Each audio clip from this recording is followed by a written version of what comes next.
Viral, aksi sopir bus lawan arah ngamuk tantang pengendara, kesal tak diberi jalan. Tengah beredar sebuah video yang memperlihatkan aksi seorang sopir bus mengamuk di jalan lintas Medan Brastagi. Melansir akun Instagram @ifomedia_Medan pada Jumat tanggal 10 Mei tahun 2024 dijelaskan bahwa mulanya sang pengendara mobil hendak pulang ke Medan dari Brastagi.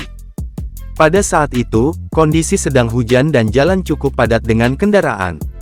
Tiba-tiba, sopir bus tersebut melawan arah dengan tujuan untuk memotong jalan. Karena sang pengendara mobil tak memberi jalan, sopir bus itu pun turun dan mengamuk. Ia bahkan mengajak pengemudi mobil di depannya untuk berkelahi.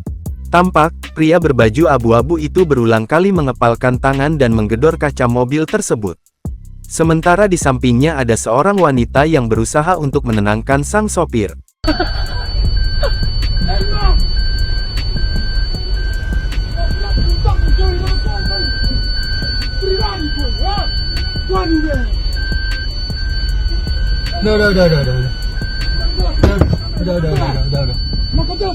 Kini, video tersebut pun telah viral dan diunggah dalam berbagai akun di media sosial. Warganet yang menyaksikan video itu pun lantas ramai memberikan komentar.